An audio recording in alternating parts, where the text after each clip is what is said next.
warahmatullahi wabarakatuh. Alhamdulillahirabbil alamin wa bihi nasta'in ala umurid dunya waddin. Wassalatu wassalamu ala sayyidina mursalin sayyidina wa maulana Muhammad wa ala alihi wa sahbihi ajmain amma ba'du. Alhamdulillah, hari ini kita berkumpul lagi di pelajaran seni budaya, yaitu di kelas 7. Sebelumnya Ustadz mau mengucapkan selamat kepada kalian yang sudah mengumpulkan tugas-tugasnya selama ini dan juga mengerjakan tugas ulangan yang kemarin. Alhamdulillah nilainya bagus-bagus. Ada sebagian yang jelek, ada sebagian yang sedang lah. Tapi tidak apa-apa, karena itu adalah nilai hasil kalian sendiri. Ustadz hargai, itulah Ustadz hargai. Nah itu. Terus untuk hari ini itu kita masuk di bab 4. Kan kemarin itu kita belajar tentang menerapkan ragam hias pada bahan tekstil. Nah, bahan tekstil lah, menerapkan ragam hias pada bahan tekstil atau bahan di kain lah, kain. Nah, terus hari ini bab 4, membuat ragam hias dengan bahan buatan. Apa itu bahan buatan? Coba kalian buka halaman 128.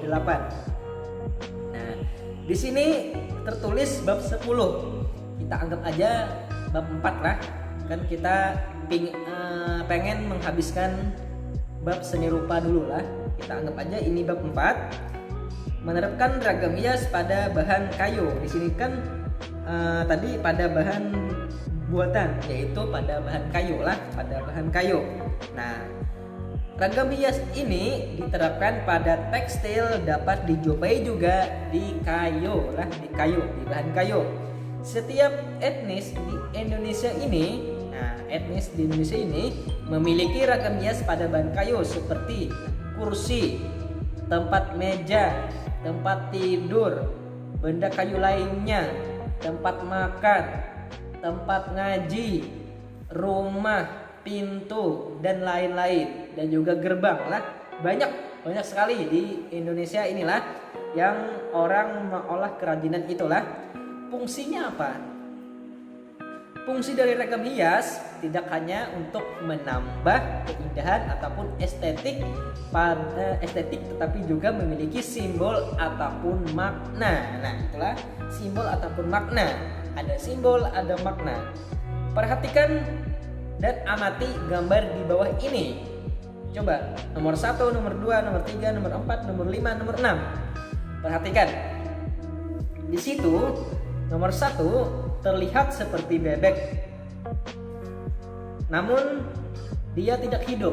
Nah, itu adalah simbol bebek untuk ragam hias pada bahan kayu. Nah, ini ragam hias pada bahan kayu ataupun kita sebut dengan patung, patung bebek. Nah, itu adalah teknik pahat ataupun ukir. Nah, ini adalah kerajinan bahan kayu, yaitu objeknya itu adalah bebek. Yang kedua itu adalah teknik cungkil ataupun teknik pahat yang terbentuk di ini sejenis kayak meja ataupun pintu lah, di atas papan, inilah di atas papan. Nah, itu adalah gambar flora. Yang bebek tadi adalah faunanya, flora fauna. Nah, nomor 3 itu adalah jenis kayak simbol untuk apa ini namanya lah, simbol di sejenis kayak ukiran Dayak ataupun kerajaan lah, kerajaan. Ini mempunyai makna, simbol yang mempunyai makna. Cuman Ustadz kada tahu lah apa ini maknanya. Ini bisa kalian jumpai di rumah-rumah adat. Nah, rumah-rumah adat seperti rumah betang yang ada di Kalimantan Tengah dan rumah-rumah adat yang ada di Kalimantan Selatan juga adalah itu. Ini Ustadz lihat ini kayaknya ini simbol untuk mempersilahkan orang masuk lah. Ini biasanya anaknya di atas pintu lah gitu. Nomor 4, ini adalah ukiran. Biasanya kita rancak jumpai di depan pintu. pas di depan pintunya lah. Kalau kalian pernah lihat rumah-rumah nenek-nenek kalian pada zaman dulu, itu biasanya ada simbol yang seperti nomor 4 inilah, 4 dan 5 lah. Nah itu 4, 5 ini sama lah. Biasanya ada ukiran-ukiran seperti ini di pintu ataupun di ranjang. Di ranjang itu ranjang kayu yang dulu, yang bahari, yang lawas lah itu.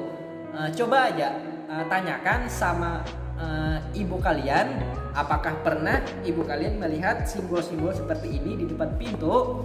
Biasanya ini pada rumah-rumah zaman dulu lah, rumah-rumah nenek-nenek kalian pada zaman dulu lah, itu sebelum zaman sekarang ini yang sudah berubah semuanya lah itu. Nah ini biasanya kita banyak jumpai di depan pintu lah, ataupun di apa namanya ini, tempat tidur lah. Tempat tidur itu adalah ranjangnya lah, ranjang kayu. Nah, terus yang nomor 6 itu adalah simbol dari orang Dayak lah, orang Dayak. Nah, ini apa ini? Ada yang bisa jelaskan? Ini seperti manusia yang sedang jongkok, terus memakai pakaian adat Dayak, yaitu sejenis kayak minta pengampunan ataupun apa inilah, ataupun terkejut lah ini. Nah ini adalah simbol yang Ustadz tidak tahu apa ini maknanya lah. Ustadz belum pernah belajar ini. Nah ini adalah simbol dari suku Dayak yang berupa sejenis kayak minta pengampunan lah, itu minta pengampunan, dan dengan berpakaian adat Dayak itu.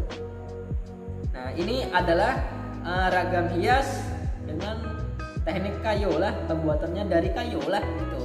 Teknik pahat ataupun teknik congkil lah, itu adalah teknik pembuatannya lah dari kayu.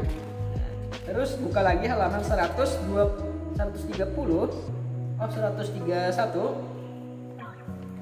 Itu adalah pengertian ragam hias pada bahan kayu.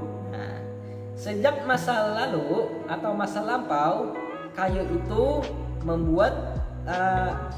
itu digunakan untuk membuat perabot rumah tangga, misalnya kursi, lemari, dan peti. Nah, itu pada zaman dulu, pada masa lampau.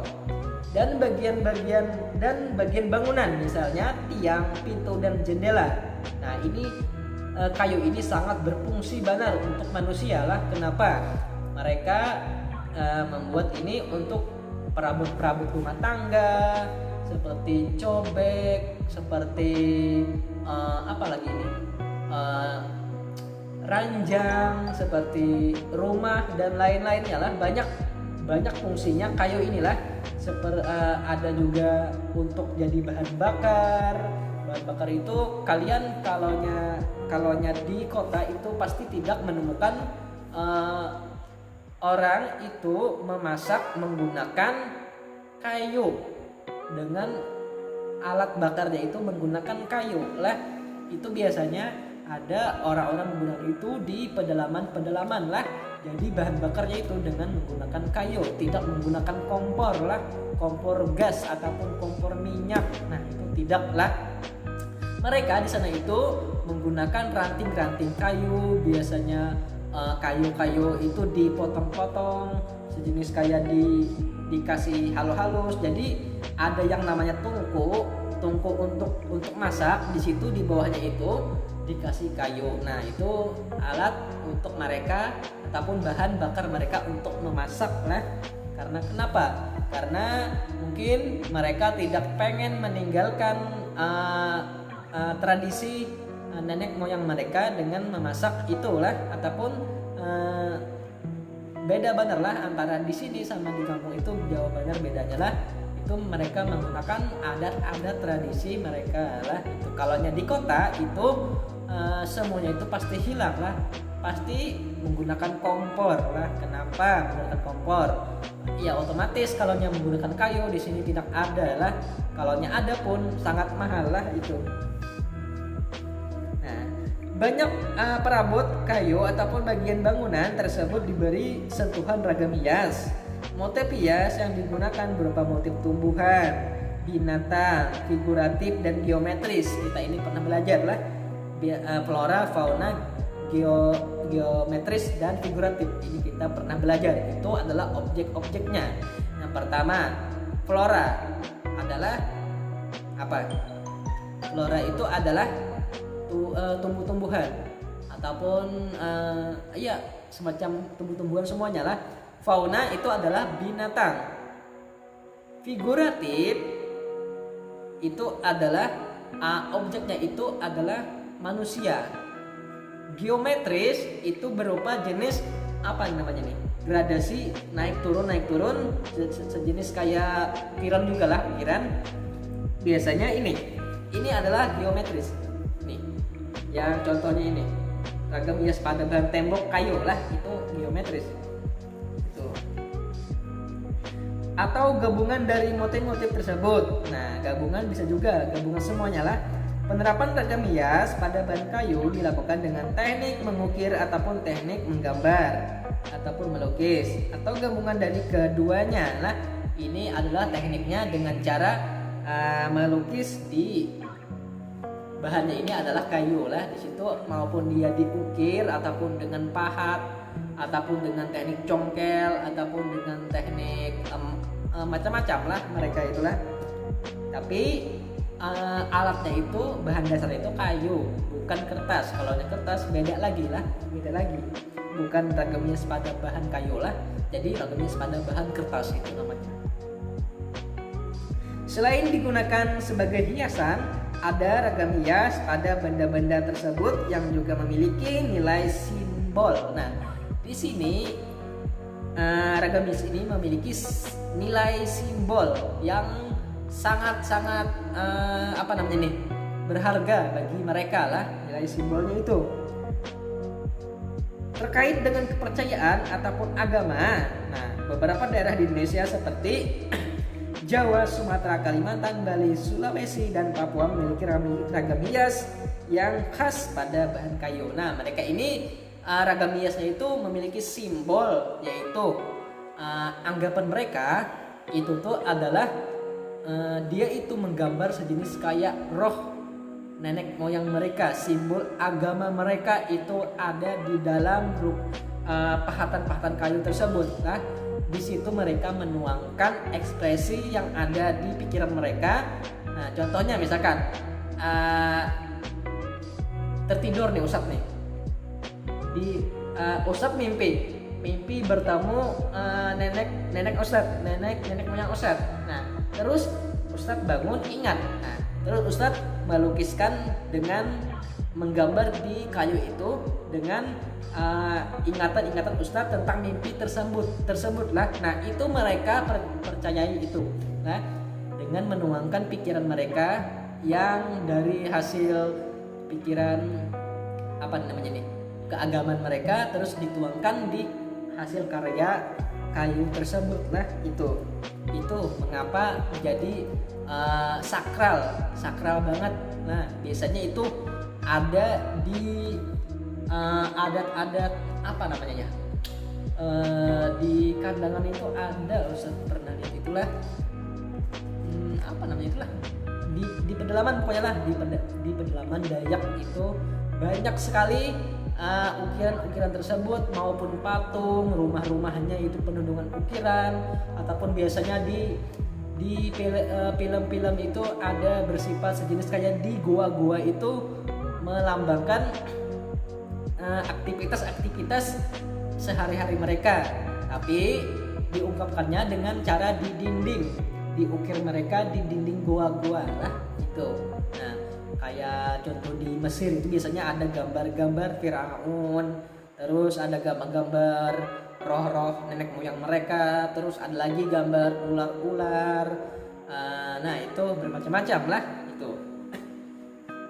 Jadi di situ mereka memiliki nilai estetis sangat tinggi lah, dan kononnya itu tidak boleh diganggu, tidak boleh dihancurkan. Kalau misalkan dihancurkan, otomatis ada yang menghancurkannya itu kena dampak negatif. Nah, itu. B. Contoh penerapan ragam hias. Nah, ini contoh penerapan ragam hias. Ragam hias diterapkan pada permukaan bahan kayu yang berbentuk bidang 2 dan 3 dimensi. Penerapan ragam hias pada bahan kayu ini dilakukan dengan menggambar atau mengukir. Nah, mengukirlah. Penerapan ragam hias pada bahan kayu juga terdapat pada benda-benda seni kerajinan daerah seperti temeng dan topeng. Nah, biasanya ini adalah temeng Dayak, itu kan ada ukirannya itu sejenis kayak apa namanya ini?